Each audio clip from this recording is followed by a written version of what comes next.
Assalamualaikum warahmatullahi wabarakatuh. Halo Bapak dan Ibu guru yang hebat. Kali ini kita berjumpa di materi pelatihan kita yang berjudul yaitu Asesmen dalam Pembelajaran Kurikulum Merdeka. Apa itu asesmen? Asesmen merupakan apa yang dilakukan guru dalam mencari bukti ataupun dasar pertimbangan tentang ketercapaian tujuan pembelajaran. Lalu, apa saja jenis asesmen?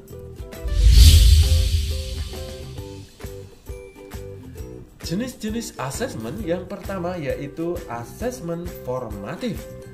Asesmen formatif dilakukan di awal pembelajaran atau bisa dilakukan selama proses pembelajaran.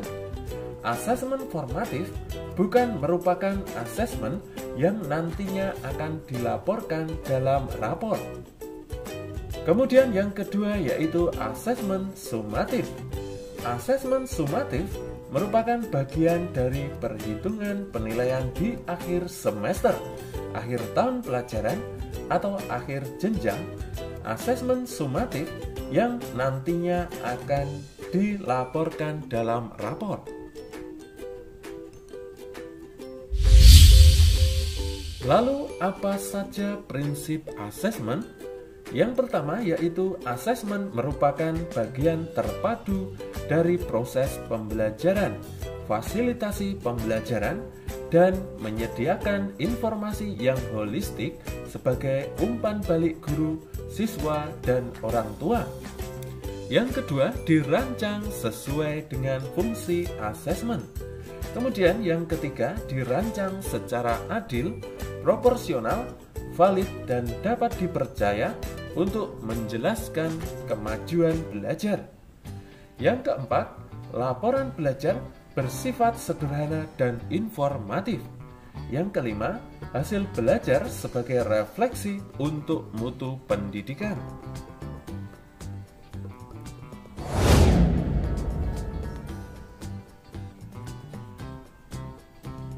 Adapun jenis-jenis instrumen dalam asesmen, yang pertama yaitu rubrik. Rubrik merupakan pedoman yang dibuat untuk menilai dan mengevaluasi kualitas capaian yang dibuat oleh siswa sehingga guru dapat menyediakan bantuan yang diperlukan untuk meningkatkan kinerja siswa. Kemudian checklist. Checklist ini merupakan daftar informasi, data, ciri-ciri, karakteristik, atau elemen yang dituju. Berikutnya yaitu catatan anekdot.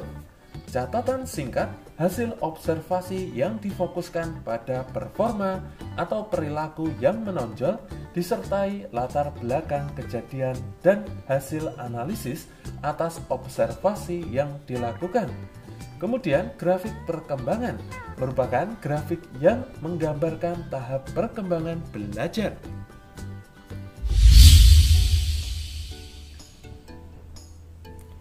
Selanjutnya yaitu observasi.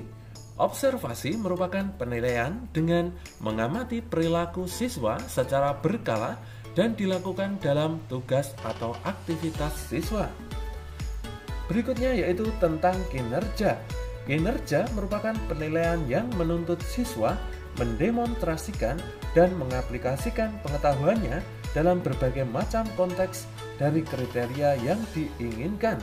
Asesmen kinerja dapat berupa praktek, menghasilkan produk, melakukan proyek, atau membuat portofolio.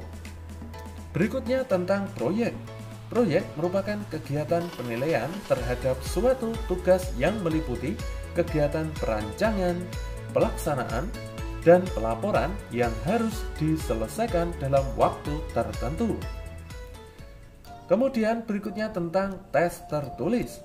Tes tertulis merupakan tes dengan soal dan jawaban yang disajikan secara tertulis untuk mengukur atau memperoleh informasi tentang kemampuan siswa. Tes tertulis dapat berbentuk esai, pilihan ganda, uraian, atau bentuk tes yang lainnya.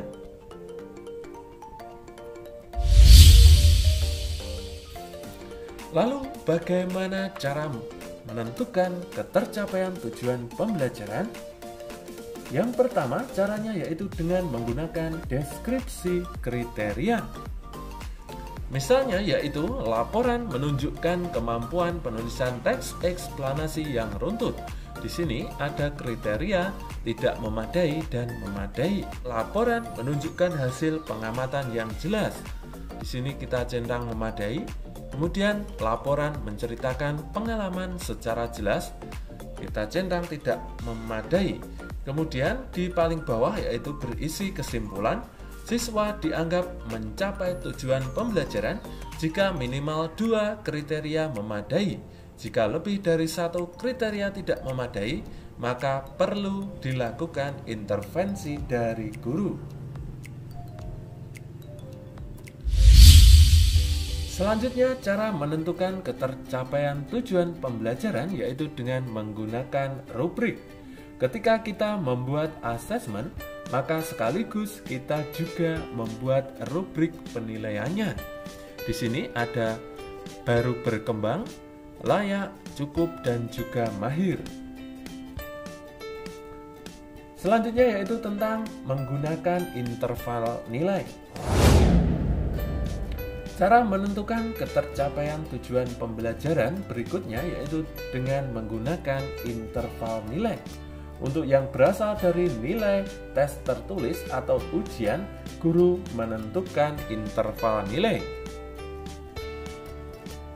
Misalnya yaitu 0-40% belum tercapai remedial di seluruh bagian, 41-65% belum mencapai ketuntasan atau remedial di bagian yang diperlukan, 66-85% sudah mencapai ketuntasan atau tidak perlu remedial, 86-100% sudah mencapai ketuntasan tidak perlu remedial.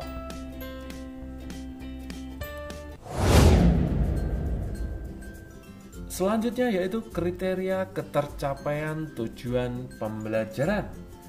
Kriteria ketercapaian tujuan pembelajaran tidak menjadi standar minimum yang harus dicapai siswa.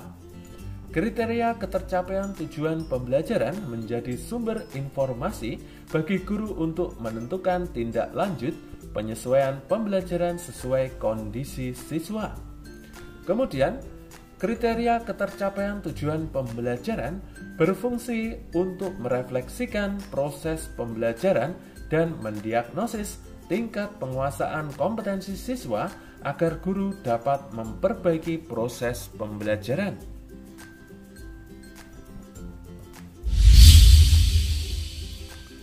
Selanjutnya yaitu nilai sumatif setiap tujuan pembelajaran dikumpulkan sebagai bekal pertimbangan deskripsi untuk nilai rapor. Adapun contoh pengolahannya yaitu sebagai berikut. Hasil akhir tersebut digabung dengan nilai asesmen akhir semester, lalu jadilah nilai rapor. Baik Bapak dan Ibu guru yang hebat, demikian tadi materi kita tentang asesmen dalam pembelajaran kurikulum Merdeka. Semoga bermanfaat. Sampai jumpa di materi berikutnya.